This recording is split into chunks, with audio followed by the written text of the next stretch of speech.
पृथ्वी पर जब से मानव सभ्यता अस्तित्व में आई है, तब से लेकर अब तक विभिन्न चीजों का निर्माण किया गया है। उनमें से कुछ चीजें समय के साथ प्राकृतिक आपदाओं की वजह से नष्ट हो गई, तो वहीं कुछ वस्तुएं आज भी अपने अस्तित्व को बरकरार रखे हुए हैं।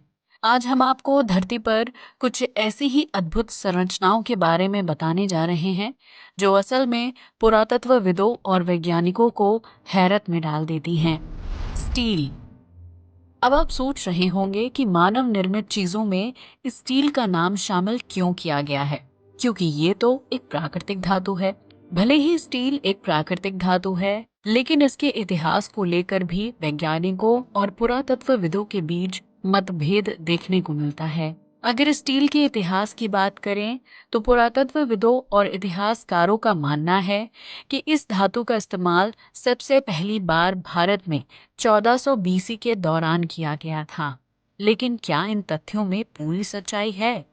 क्योंकि पेरू और ग्रीस जैसे देशों में ऐसी प्राचीन इमारतें देखने को मिलती हैं जिन्हें बनाने के लिए स्टील का इस्तेमाल किया गया था, और वो इमारतें 400 बीसी से भी ज्यादा पुरानी हैं। इतना ही नहीं, इनमें से ज्यादातर इमारतों को बनाने के लिए बहुत ही रिफाइंड स्टील का इस्तेमाल किया गया था, जिसे आज के आधुनिक समय में हम इंसान यूज कर रहे हैं। सवाल खड़ा होता है कि अगर स्टील 400 बीसी के दौरान अस्तित्व में आया था, तो उससे पहले बनाई गई इमारतों में इसके सबूत क्यों मिलते हैं? ये एक ऐसी गुत्थी है जिसे सुलझाने की कोशिश वैज्ञानिक लंबे समय से कर रहे हैं, लेकिन अब तक किसी नतीजे पर नहीं पहुंच पाए हैं। क्या ऐसा संभव हो सकता है कि इतिहास की किताबों में स्टील के इस्तेमाल को लेकर जो जानकारी मिलती है, उसके साथ कोई छेड़छाड़ की गई है, या फिर उसमें गलती से गलत तारीख का जिक्र किया गया है?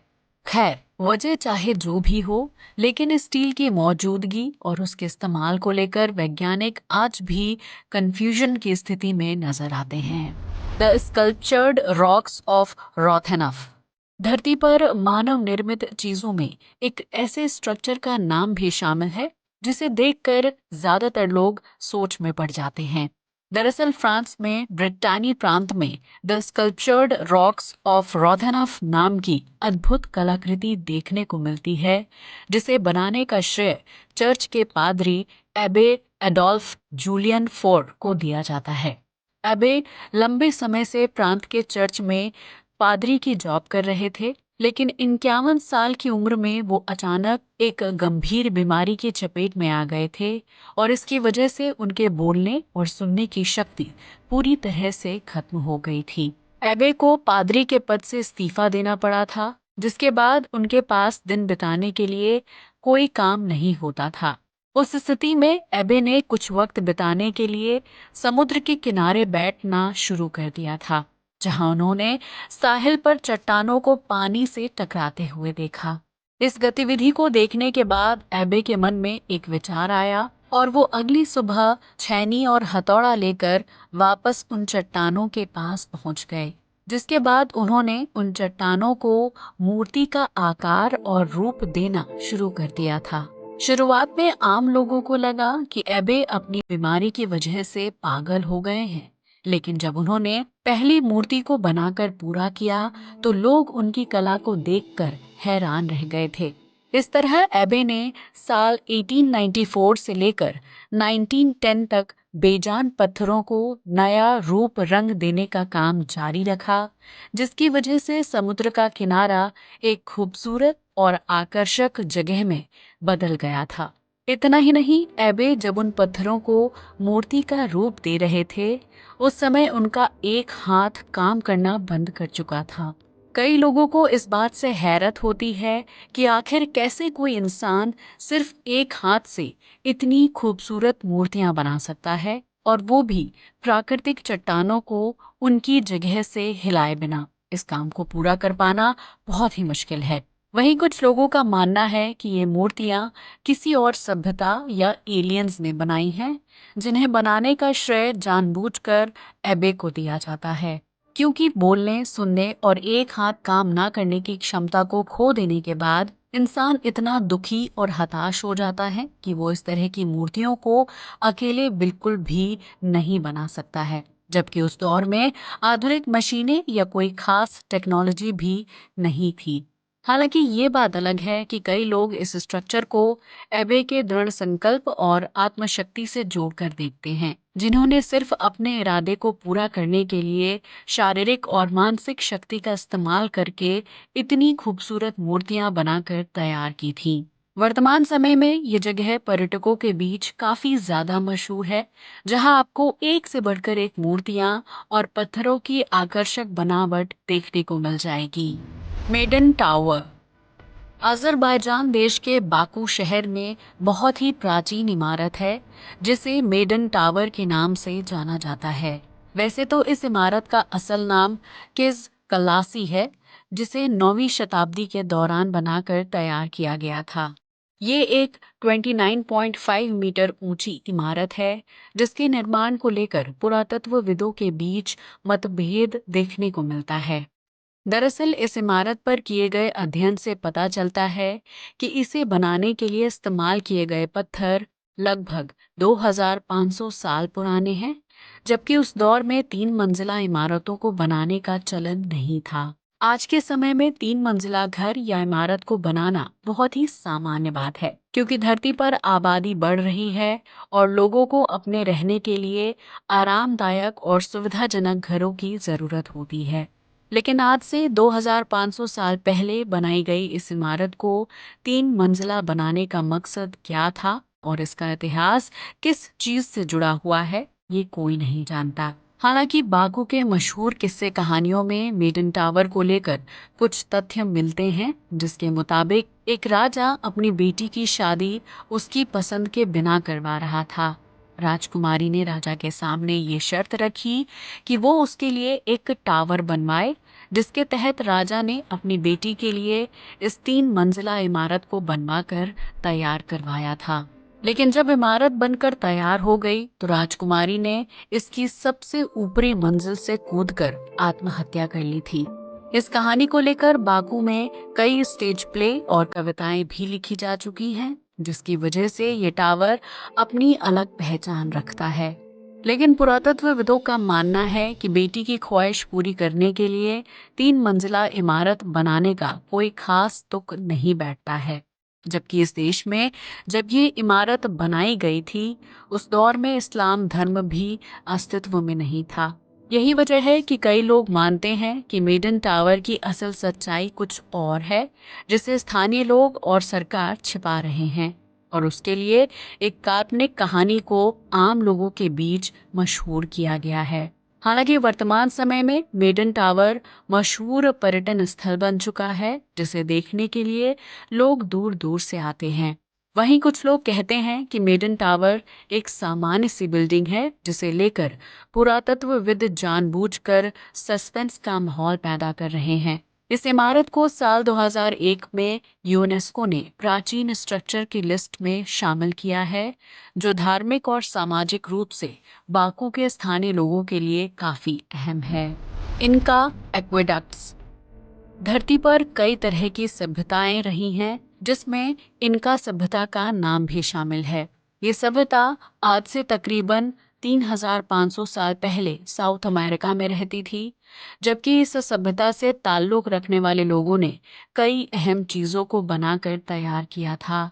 इनका सभ्यता के लोगों ने न सिर्फ पत्थर के इस्तेमाल से विभिन्न इमारतें और स्ट्रक्चर बनाए थे, बल्कि उन लोगों ने दुनिया के सबसे आधुनिक वाटर सप्लाई सिस्टम को भी शुरू किया था।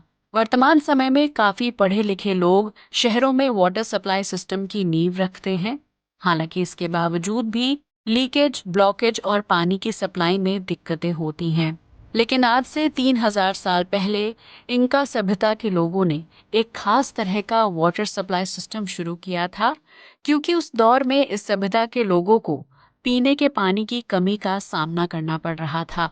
दरअसल इनका सभ्यता के लोग उन इलाकों में रहते थे जहां सालाना अच्छी बारिश होती थी, और उस पानी के इकट्ठा होने से इनका सभ्यता के लोगों को पीने का पानी मिलता था। लेकिन एक वक्त ऐसा भी आया जब 2 साल तक उन इलाकों में बहुत ही कम या ना के बराबर बारिश हुई थी। इसकी वजह से इंका सभ्यता के लोगों को पीने के पानी की कमी होने लगी, जिसकी वजह से इन लोगों की आबादी में कमी आने लगी थी। ये लोग जिस जगह पर रहते थे, वहां से कुछ किलोमीटर की दूरी पर पहाड़ के ऊपरी हिस्से में पानी था और वहां से कुछ नदियां भी बनकर चलती थी। उस स्थिति में इंका सभ्यता के लोगों के पास दो ऑप्शंस थे। पहला ये कि वो सभी अपने पहले स्थान को छोड़कर नदी वाले स्थान में जाकर बस जाएं, या फिर दूसरा, वो लोग ऐसा कोई उपाय सोचें जिससे नदी के पानी को उनकी बस्ती तक आसानी से लाया जा सके। इंका सभ्यता के लोगों ने पहाड़ से गिरने वाले पानी को अपनी बस्ती तक पहुंचाने के लिए सीढ़ी नुमा आकृति का स्ट्रक्चर बनाना शुरू किया, जिसकी वजह से पानी ना तो बहुत तेज और ना ही बहुत धीमी गति से ट्रैवल करता था। इसके बाद उन लोगों ने सामान्य जमीन पर नालियां बनाकर तैयार की, जिससे पहाड़ों से आने वाला पानी बस्तियों तक आसानी से पहुंच जाता था। वहीं इन नालियों को आगे जाकर नदी से जोड़ दिया गया था, जिसकी वजह से पहाड़ से बहता हुआ पानी बस्ती से होते हुए नदी में मिल जाता था।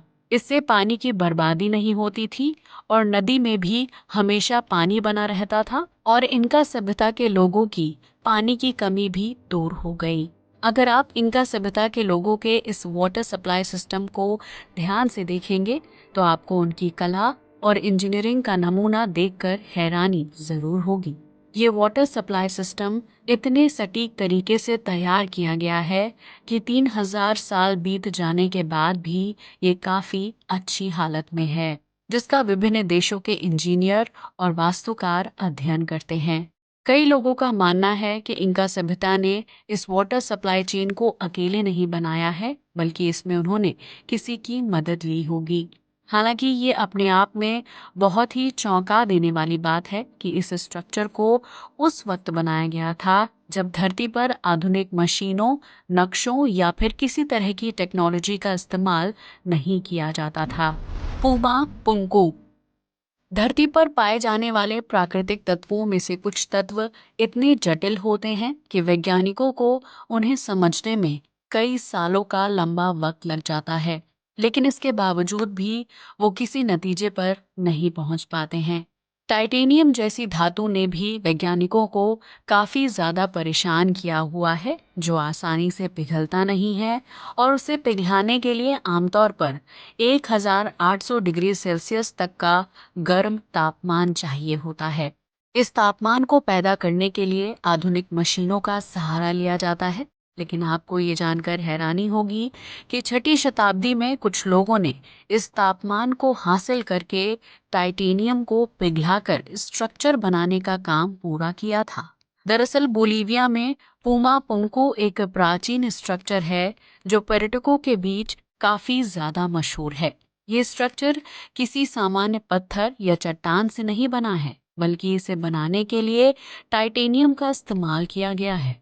वैज्ञानिक इस गुत्थी को सुलझा पाने में असमर्थ हैं कि 6ठी शताब्दी के दौरान बनाए गए इस स्ट्रक्चर के लिए टाइटेनियम को किस तरह से पिघलाया गया होगा, क्योंकि उस दौर में आज की तरह आधुनिक टेक्नोलॉजी का इस्तेमाल नहीं किया जाता था। वहीं वैज्ञानिक इस बात को भी जानने में इच्छुक हैं कि अगर उस दौर में टाइटेनियम को पिघलाने का कोई खास तरीका था, तो उसके बारे में इतिहास के पन्नों में किसी तरह की जानकारी क्यों नहीं मिलती है। हालांकि कुछ लोग ऐसे भी हैं जिनका ये मानना है कि पुमा पुंको को इंसानों ने नहीं बनाया है और इस स्ट्रक्चर को बनाने के पीछे एलियंस का हाथ है। लेकिन इन तथ्यों और दावों में कितनी सच्चाई है, ये कोई नहीं जानता और वैज्ञानिक आज भी इस गुत्थी को सुलझाने की कोशिश कर रहे हैं।